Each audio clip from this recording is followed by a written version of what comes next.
Welcome, everybody, to the Books by Adrian podcast. I'm your host, Adrian Santiago, and today we have a very special guest, A.R. Mirabal. We're not going to waste too much time. I just want to remind everybody to like, comment, and subscribe, and share this, man. Share this all over your social medias. Show it to your friends. Show it to your family. Just, share the stuff. Help a brother out. Let's all go ahead and welcome into the studio.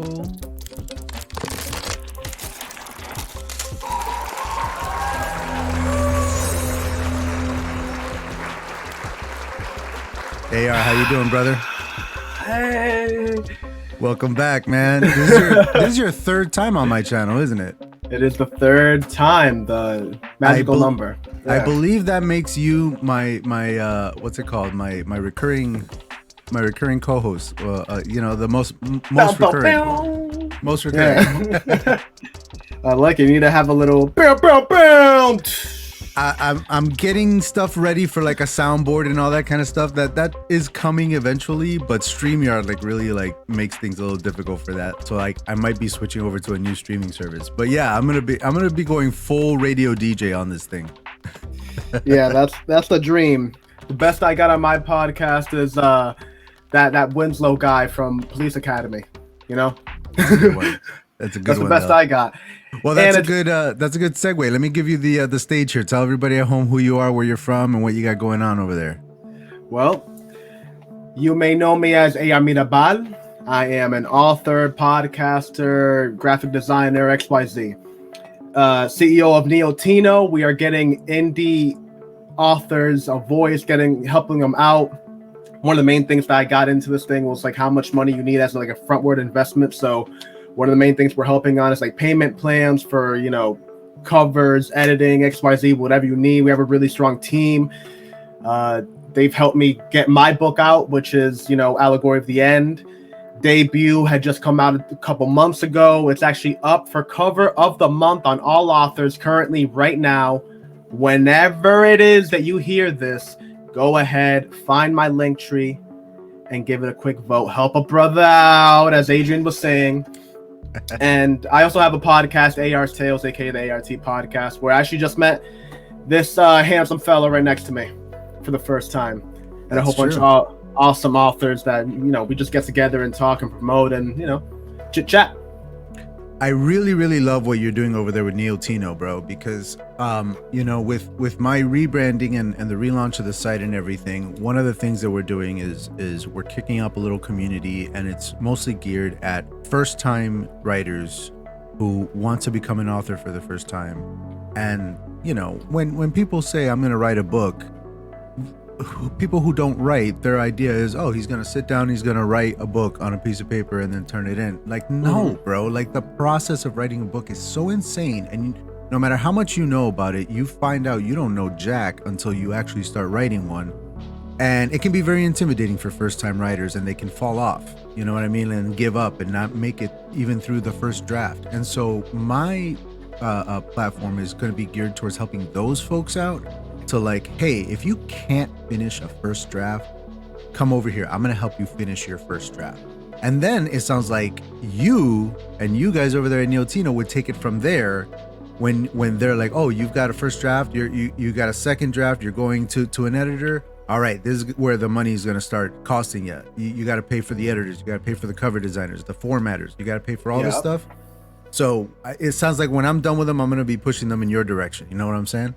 Yeah, and the big thing too is I rarely ever talk about it, but I have a background in financing as well. So that's the main thing that I feel, especially authors in this whole indie scene. That's the one thing that even I will get bent over backwards depending on the certain platform if I just don't read right, little things. I can tell you for my first book, there were a good $350 spent for fun, basically. Just went out into the air. I could basically just taken it out of my pocket and burnt it. It would have been equal to where that money went. So for as much as there is out there, and as much as kind of hey, that type of attention that we are seeing in social media, if I can save somebody 50 beams, that'd be good enough for me. Because man, I know what it is to spend 150 and be oh well, I thought that's what we were all doing here. No, okay, cool. That's dope, man. That's dope. I'm glad you guys are doing that. And it sounds like your first book was kind of a test run for this stuff, right? Like you guys kind of put it out and man, we're gonna talk about your book on live stream Sunday. I don't want to dive too much into it because I have like straight up interview questions about it. What I wanted to talk to you about today here on this podcast is about sci-fi in general, man. You're a sci-fi writer. I'm a sci-fi writer, and I think that sci-fi is one of those like incredibly versatile genres that can be a whole lot of different things, and a lot of people, most people have a particular image of sci-fi in their head when you say sci-fi to them. So like it's kind of odd how you have to find the people whose idea of sci-fi sort of aligns with you. So what about you, man? Like how do you approach that kind of thing when you're writing this genre? Does that enter your mind at all about like how many different ways you could go about it and how many different ways people think about sci-fi? Man, I gotta tell you, I love that question. Just because you are extremely right as far as like people just, they have a very it's like saying it's like oh man, everybody loves colors, right? The moment you just say colors, people have a different favorite pop up in their head. Like, even their image of what color is like different depending on point of view. Some people might see that poster right behind you when you say color. Like they'll see the whole spectrum. Yeah, or a multiple. It depends, right? I think of purple, right? But when it comes to like sci-fi, I think sci-fi is like romance, where like when a person says like, oh, I don't like romance, it's like, you don't? You pick any movie, like, you know, because I feel like you hear that a lot from like, you know, the Star Wars type of camp. It's like 80% of movies have a romance in it, right? Star Wars has romance in it. Yeah. And when a lot of the plot, like one of the most crucial lines in that movie is when Leia professes her love to Thing and Homeboy just goes like, I know. What you mean? Love scene.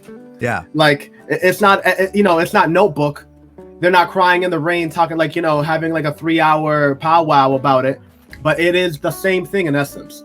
Yeah, you're building a relationship, you're building romantic connections, you're paying it off at the end. It's a romance. Exactly. And if you think about sci-fi goes into everything. I mean, even things that have no technology in them, in essence, it's still sci-fi. Mm-hmm. What is the difference between a magical system and some wand that I program to do a certain XYZ source code every time I wave my wand in a certain simulation? What is the difference as far as plot goes and how you're interpreting the story as a reader?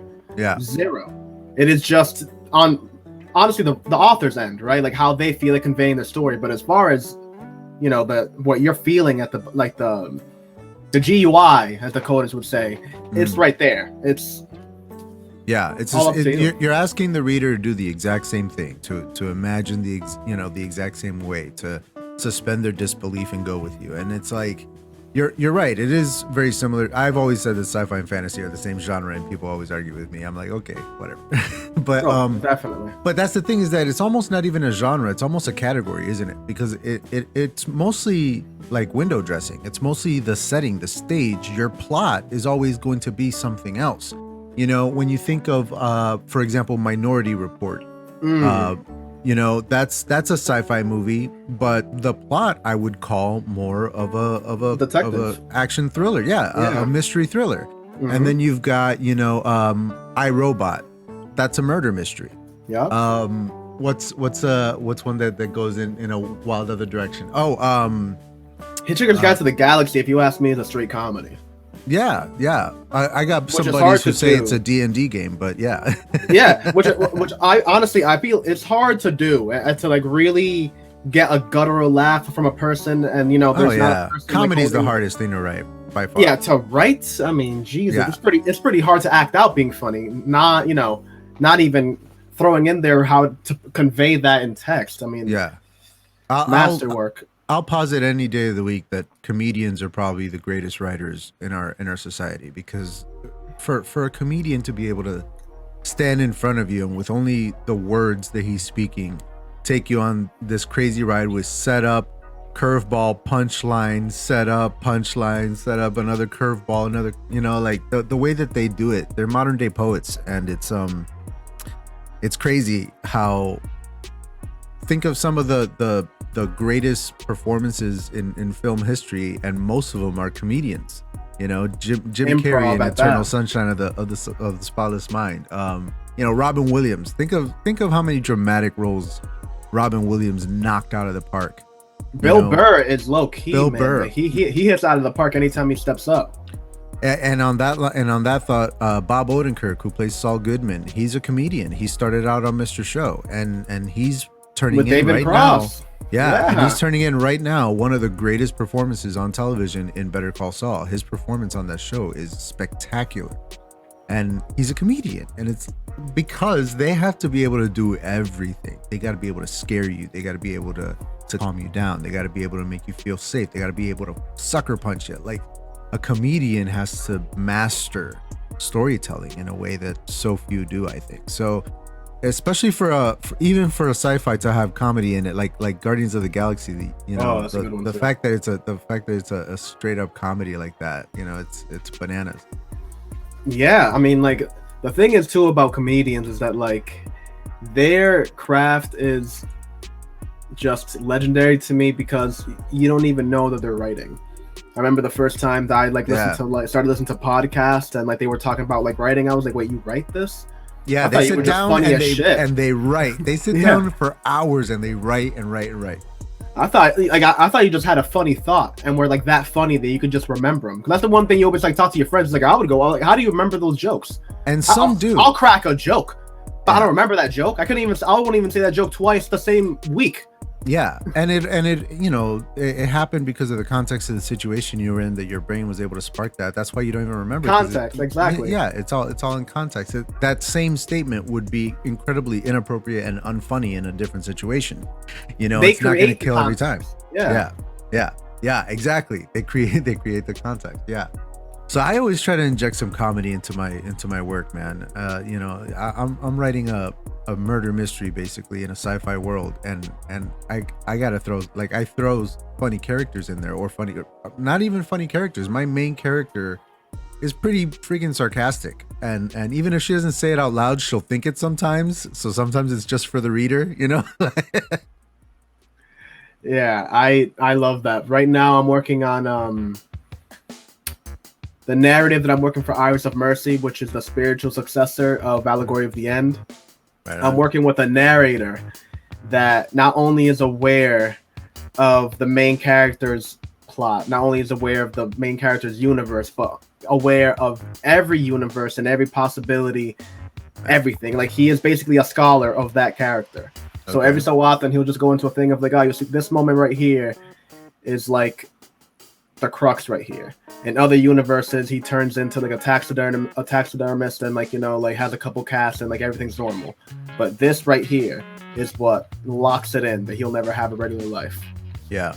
And just like little things like that just allow me to play around with so many different things. Like even as you were talking about that, you can just like bend genre. So you'll be talking about something very dramatic, something very light, or something very heavy. And then you can just make it light and be like, oh, well, in the other reality, this doesn't happen. Like, probably one of the easy examples I can think of right now is there's a scene that the character hops in. And I remember as I was writing it, only reason I even came up with the idea was that I had like idea as a reader of like, oh, well, how is he going to hop into this, to the back of this van in essence and like eavesdrop on a conversation? How is that going to just fly? Like, how are adults driving a car not going to listen to like some kid in the back, right? How's that gonna happen? So instead I made it so that like, you know, he just happened to luck out because the van that he got into was owned by a squadron leader that had a vacation set for the day after and decided to take her leave a little earlier with a few cocktails at lunch. So when Haas was doing she was in the front getting a little and then, you know, like not even paying attention to him. So like it was one of those things that like I was able to almost knock out my own plot hole while also allowing little. It's always nice when you catch them yourself, isn't it? Yeah. So this, what's it called again? The second book? Iris of Mercy. Iris of Mercy? Iris like the iris of your eye? Mm-hmm. Right on. Iris of Mercy. And this is the second book in the series. How many books in the series? And I'm going to ask you again during live stream Sunday and pretend that I don't know. Man, at least like 16, 17. 16, 17 books. So they're on the shorter end, right? Like they're novellas. What's your word count generally? Well, first book was 70,000. Next Okay, book yeah. will probably be like It's a decent. 80,000. Yeah, Yeah. It's a decent book. Not too small at all. Right Yeah. on. Okay. Man, 16 books. You got a plan for that much. Yeah, definitely. Wow, Yeah. bro. Wow. I mean, I've got my second and third book in this series outlined, but vaguely outlined. Like I've left a lot of room for me to play with, you know, when I finally sit down to write it. Oh, dude, I wish I had my notebook with me. I mean, I have like notes. You still do it on paper? Yeah. Like that? Yeah. Right on, man. For the Analog. most part. Well, I have it everywhere. I mean, like, you know, notes anytime I like, you know, taking a shit on, and Reddit doesn't feel like giving me any more funny memes. Yeah. I'll hop on my phone there, or just like if I'm bored when I'm out or XYZ. Yeah, so it's all kind of scattered around, and eventually you'll bring it all together. Oh yeah, like that's the word. Like my office will have like my folders inside of it has like the back of envelopes. You know, those like little notes that they give you at restaurants. Yeah. There was one time I was at a bar and just got an ID, and I was like, "Yeah, well, give me whatever the fuck you got." And I remember I just like took it home, and it's like laminated in my in that folder right there. Cool. The software I use to write my novel is web-based, so I can pull it up on my phone or any device at any time. So even if I have an idea, and it has not just the manuscript, but also all of my index cards. I have digital index cards in there. No, it's Dabble, dabblewriter.com, and Nice. It's awesome because even if it's just a tiny little idea, and I don't have time to like look through the manuscript for like where it goes or whatever, I can seriously just kick up an index card, throw it on there, and then, you know, do it later. And web-based, so it's always updated all the time. I can grab it anywhere. I love it. It's eliminated everything else for me. I used to have index cards everywhere. I used to have notebooks everywhere. Just like you, man. It was always like scattered, and now it's all in one spot. I like it. It's weird. I almost don't know which one I prefer. Odd, right? Yeah. I do kind of miss all the sort of handwritten stuff too. You know, occasionally I'll have an idea and throw it on a Post-it or something, but for the most part, I don't really do handwritten stuff anymore, and I do kind of miss it sometimes. Yeah, I mean, not to whore out, but I mean, it's not like Microsoft is giving me any money. But right. the Surface is probably the one thing, and I don't have it, but it's probably the one thing that I could foresee. Yeah. Knocking everything else out of the water. Because I played around with a couple, you know, with like one a couple times due to friends or, you know, environment, XYZ, and every time I've used it, it has been phenomenal. It responds just like a pen, and you're going in and out, and you're drawing, and you're doing all this crazy stuff. I mean, that's mainly my main thing. I'm a very visual person. That's why like I usually just stick to pen and paper still, because I might write something down, but then it's gonna be followed with a nice little drawing, little doodle. Yeah, I can't draw, so that's it's not a priority for me. Well, I mean, I can't. That's you know, if you put me around the right type of people, they're gonna say I can't draw either, and I can't disagree. All right, I'm not gonna be able to disagree. I'm gonna be like, yeah, I mean, shit. Those are notes for you anyway, right? Those little doodles. They're just notes for you. Exactly. Yeah, nobody's got to see those. Right on, man. So, what's your output timeline look like? Like, how often do you think you're gonna be putting out these books? Damn it, I want to ask these questions on live stream Sunday. I mean, it doesn't. I mean, you know, it's all beautiful. Like, because even when you ask me the second time, it might change. Output for the Books Scholar is that I'm trying to aim for 2 a year. What I'm also incorporating now is Iris of Mercy. I'm actually going to be putting it episodically on Kindle Vella. A lot of people are doing that lately. Yeah, because I think it's like a cool way to kind of like get the everything running and going, while also giving me a chance to, like, I was talking to a friend about it. When you have like the homework of doing a book, there is no due date. There's just kind of like a lot of pressure. I feel like if I just have a 1 week, like, all right, I have 2,000 words due Tuesday. I don't know why, but I feel like that would just kind of like be a little easier to knock out. I feel you. And so far, it's not too bad, honestly. Just like that little thing of like, all right, 2,000.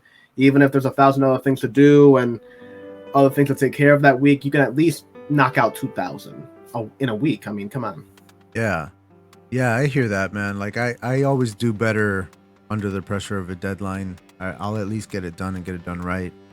Um, Writing this novel, I thought I'd be done by now, honestly. You know, I thought that I would be, if not have it out already, then at least be pretty close. And I still got a ways to go. But it's a big book, you know, it's you know, nearly 200K. So it's a big epic, you know what I mean? It's just taken me a lot longer than I thought. No, man, I believe me, that's nothing to even get down on. Like, I remember when I finished Allegory of the End, it was about 135K. Mm. And then I just went through it and like by myself put it down to like I think 69,000. Like trimmed it. Then when I gave it back to an editor, we knocked it back a little bit. Then I ended up adding like maybe a couple hundred from there, and that's where it landed. And it took me forever. I mean, I would say the editing phase alone took me like a year and a half. Yeah. Now that wasn't like knowing what I was doing. That was just me like, you know, writing every here First and here time, still. Yeah, mainly still focusing on my engineering career. But like when I decided boom boom was what I was doing, I think was like 11 months ago. And so since 11 months ago, this is what you do now. You don't have another gig? Well, I still do like what's the word? Contracts for engineering firms. Right on. You know, I still design things. I still have like all my accreditations and everything like that. So like I'm I can still legally do like all that type of shit. And if I need to go anywhere physically, they know the fee. Yeah. But for the most part, yeah, this is what I do. You know, like I said, Neotino is thankfully, and just like having a lot of different services and whatnot that we offer. There's a podcast and just everything coming together. And just as everything, which is awesome, is that as everything grows, everything just kind of gets a little bit better. A couple more votes on the cover somehow translates into a couple more people looking at the promo for the covers that could translate into another client by next week. Right. It's weird, but I've seen it happen.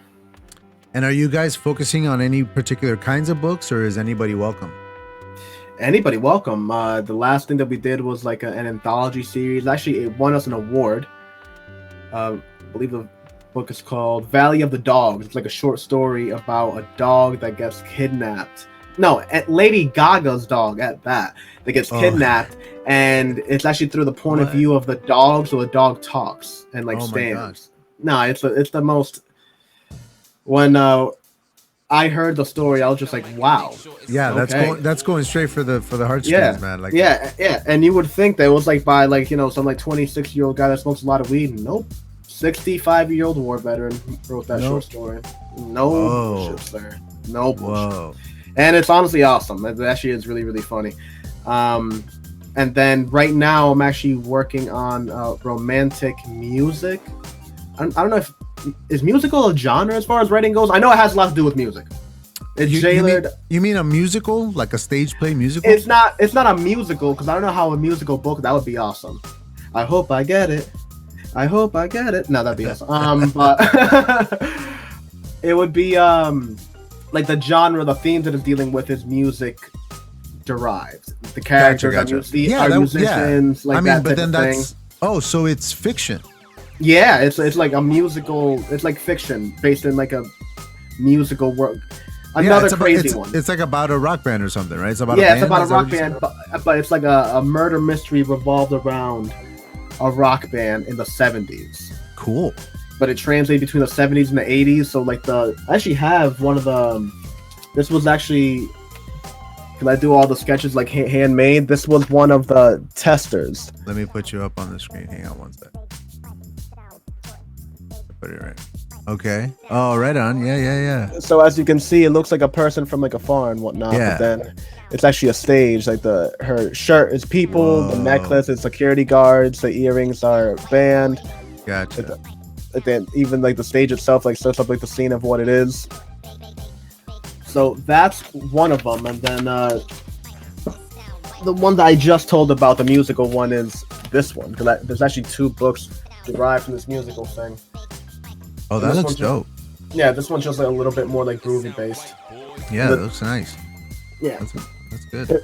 Yeah, it's dope because we do everything custom. We do like the text custom, like everything is custom. Right on, right on. All right, everybody, the website is scrolling below, and there's a clickable link in the description.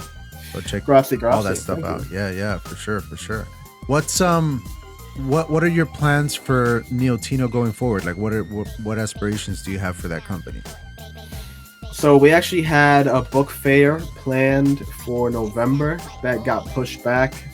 TBD because of the Delta variant. We're gonna have like a nice little local event, have like a book fair, an indie book fair, get a whole bunch of local authors together, couple vendors together, food trucks, just have a nice little like Nice. cozy November little event, and just to be able to sell a whole bunch of merch because I have more merch than you can imagine. I mean, the amount of things that we do. I just knocked out these book covers, these bookmarks actually.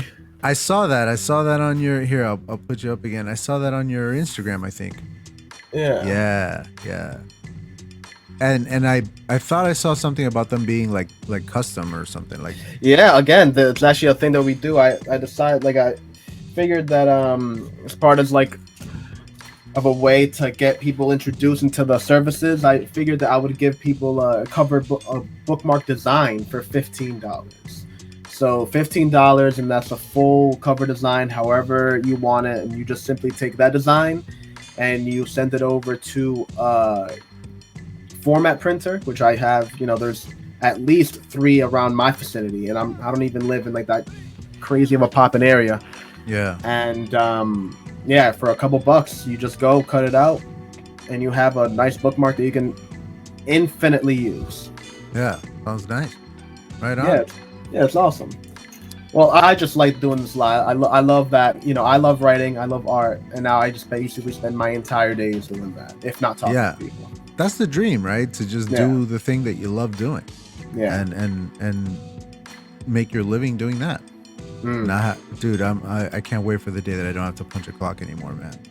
And like things are changing at work in directions that I really, really don't like, and I'm just like, God, I'm so tired of like being at the mercy of these people. Buddy, I was right there.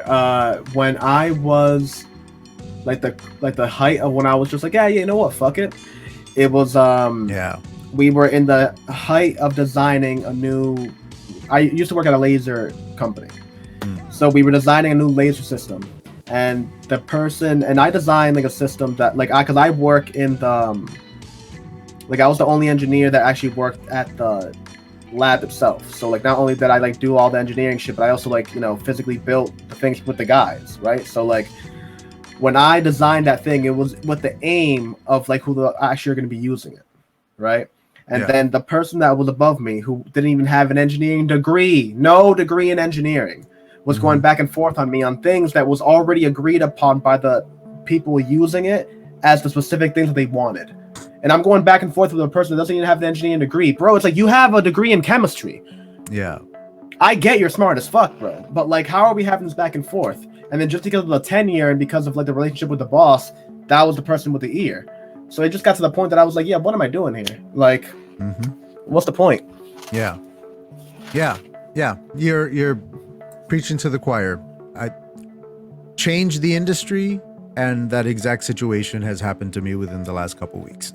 It's always some shit, and it's always the tenure. And me, always. I'm in hospitality, so I'm dealing with guests as well, and it's just like, whoever made up that whole thing about the customer's always right just gave people a license to be an asshole, and they just come in and they treat you like garbage, and then you're supposed to just like stand there and smile and take it because there's some dude who signs your paycheck. Like, fuck that, bro. No, believe me, I'm all the way there. But I can't lie to you. Most of it is like stock shit, honestly. Yeah. That's what it comes down to at the end, man. But you know what? It's to bring it back around. It's influenced my writing. One of the things I did when I started writing this novel was like I don't like writing about myself, but I have so many good stories to like tell from experiences that I've had. So I just like setting up situations where I will be able to infuse my stories in there. So one of the things I did, I set one of my characters up one of my side characters up in a hotel, so that the story will continuously return to that hotel, and we can get a zany hotel story in the middle of that chapter that is something that actually happened to me, that I'm just gonna tweak a little bit for the sci-fi audience, but like just throw those stories in there because I gotta get them out, man.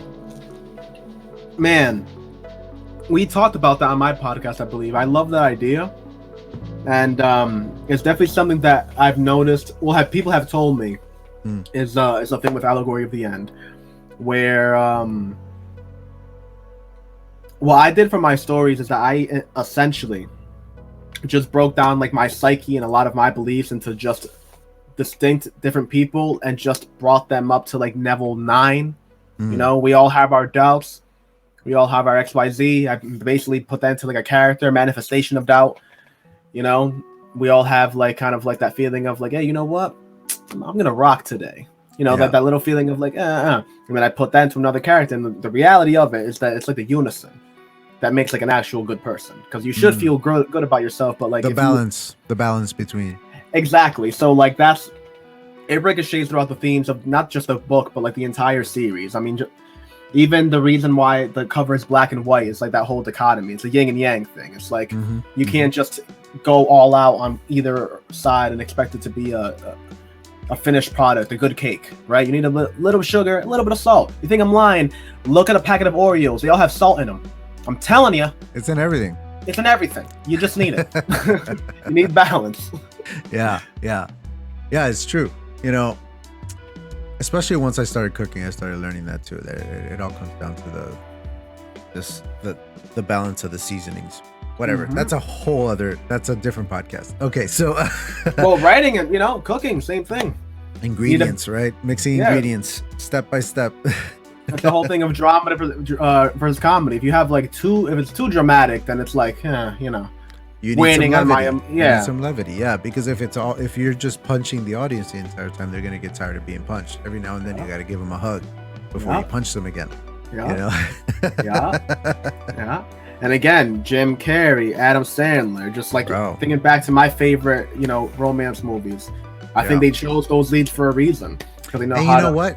Not even the jumping of genres. If you just look, for example, at Jim Carrey's movies, just his movies alone, and even if you focus on only his comedy, right? You'll have a really adult comedy. You'll have one that's good for everybody, the entire family. You'll have one that's for the kids, you know, The Grinch. You'll have Me, Myself, and Irene that is just for adults. I mean, there's a scene in Me, Myself, and Irene where Jim Carrey is literally sucking on a titty, like on camera. Yeah. You know, people forget that that's in there, you know. And it was a real titty. Yeah, that was a real titty. Yeah. and you know, that's the same dude that did Lemony Snicket's A Series of Unfortunate Events, one of the greatest, you know, children's films, in my opinion, of all time. So just that alone, you know, it shows you that you got to do a little bit of this, a little bit of that. You got to have a balance to what you're doing. If he was only doing stuff like Me, Myself, and Irene, he would not have lasted. You know, people would Fun with Dick and Jane. Fun with Dick and Jane. I feel like that's a little middle, because it is pretty adultish as far as the jokes go, but like it doesn't swear too much. Yeah, like, and a 13-year-old could watch it, I think. The adult jokes would probably go over the heads of some of the kids. So like, yeah. That's not one of his harshest ones for sure. That's not one of his, you know. Then you got, you know, stuff like Bruce Almighty, which again is good for everybody, and anybody can watch Bruce Almighty, you know. And then like right after that, he came out with 23. Dude, Oof. 23 is underrated. People give that movie a hard time. I really like it because it's not just a story about a guy obsessed with the number 23. Like, it's actually visually stunning. The stuff that they do in that movie is beautiful. When he's reading the book and you see like this almost like animated, you know, vignette of what he's reading in the book, and I'm like, that's what I kind of see when I read books. I don't have moving images in my mind. They're all just kind of fuzzy and they come in and out of clarity, and they're kind of like wavy as I go through the chapters, you know. So I love that movie. I think it's really underrated. He did a really good job in that one. Yeah. You see the twist coming a mile away, and that's what people get pissed off about. But it's dope. I like that movie. When you turn on the Titanic, do you have any doubt that the boat is gonna like overt the iceberg? That's And it's 5 hours, by the Such a way. good way to wrap that argument up, bro. That's such a good way to put that argument forward. Sometimes it doesn't matter that you know how it's gonna end. Sometimes it's all about how you get there, man. It's about the journey, Bro. Well said. Well said. Is Neil Tino putting out any sci-fi stuff besides your series? No, currently. Okay. All right. Which is actually a little odd. It's like, well, it's one of those things like, well, what can you do? You know, you figure that most sci-fi writers would probably be on the indie side. We do have an anthology, like very much still in like the caution tape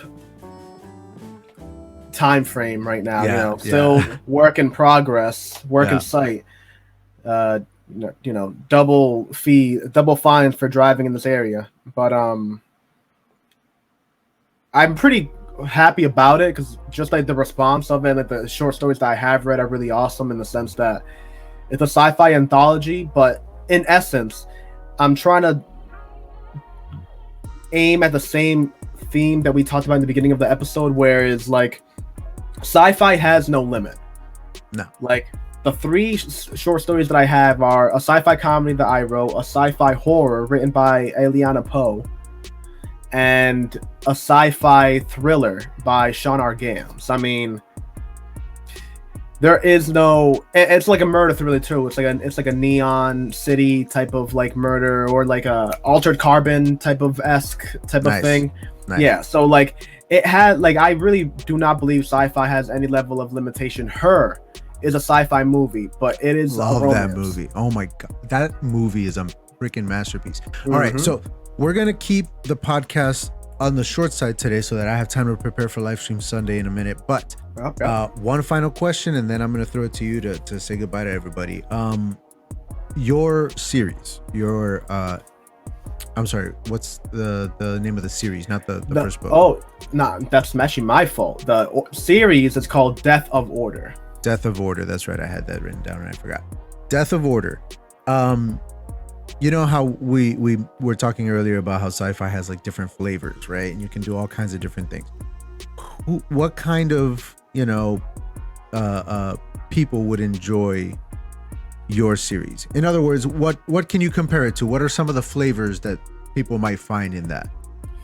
Now that's fun, because the way that I set up the series, like almost set up like Marvel. So Allegory of the End is book 1.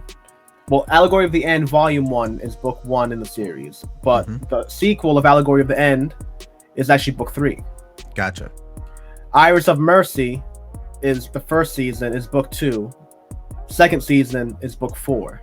Gotcha. Reason 4 is that characters introduced in Allegory of the End are the main characters in Iris of Mercy. And you kind of get like a bigger fleshed out world of what's going on. And like I talked about in this previous podcast and live stream, is all of this together is an introduction for the character that's introduced in book 5. That's right. I remember that. All these things are just Easter eggs, breadcrumbs leading up to the big thing of what is order, right? Death of order. What is order? Is it a theme, an entity, an idea? And it all revolves around that. So Allegory of the End, people have likened it to, I've heard Ready Player One, Hitchhiker's Guide to the Galaxy. Actually, I have heard a few times, which is my favorite. That's probably why I remember it. It's a good one. Basically, it's full-on action adventure sci-fi, and if you're a fan of hard sci-fi, like you like technology, like if the reason why you read is world building, like me, like if you're a nerd, that's your shit. Definitely Allegory of the End is your jam, because it is just ripe with Easter eggs. I mean, it has 25 graphics inside of it that I made of fictional technologies in the book. I mean, there's not a game. There's 25 of these just like layered, peppered within this thing. Yeah. Oh, I just saw one there. Yeah, I just saw one. Went the wrong way.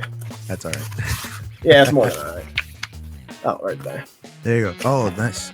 But it's 25 graphics, put it all together. And then Iris of Mercy is a lot more just I guess Percy Jackson-esque, where it's Interesting. Definitely a different flavor there. Yeah. Yeah, because instead of focusing so much, like the main characters in Allegory of the End are an engineer and basically a president. So like the president will obviously know about the ongoings of like very high level technology, whereas the engineer is the person developing the ship. So like obviously he's gonna have his foot on the pedal as far as what's going on in the fictional world of Myanmar. Haas and Alice are just people, you and me. What the fuck do we know about quantum computers really outside of conversational shit? Yeah, exactly. I mean, I don't know your life honestly, but like no, I can't do a 3-hour seminar on it. I don't know about you. No, definitely not. So that's how that is. So you're in the same world, but it's just from people that's not their world. They don't give a fuck about how that engine works. It just works. Yeah. Right on, man. Dude, that sounds awesome. My thing is making noises. Yeah. We're gonna go ahead and wrap it up here. Thank you so much for being on the podcast, and we're gonna switch gears into live stream Sunday in a minute here. For everybody at home, this is gonna happen in reverse order. This episode comes out on Thursday, so the audio version and the video versions will be available on the same day. So go check them out. If you're on Apple Podcasts, leave a review. AR Mirabal. Say goodbye to the people at home. Let them know where to find you. All your links are below. Remind them. All right, folks. This is AR Mirabal. I am author, host of the ART, aka. Wait. What? Host of AR's Tales, aka the ART podcast. Almost messed it up myself. I say it so much often you would think I wouldn't, but hey, folks, that's how it is. I also have Allegory of the End, Volume 1 out now. Iris of Mercy Season 1 coming to you October 24th. Honestly, my birthday, first episode drops. Nice. So that's my gift to you, which sounds kind of stupid. My birthday's the 21st, so that will be your gift to me. Hey, yeah, exactly. All for the homies. Right on, man. Thanks so much for being here. Thank you, everybody, for watching, and we'll see you next time. Come back on Sunday for Regina Grimm. We're going to be talking about some erotic books. Nice. It's going to be awesome. All right. See you guys then.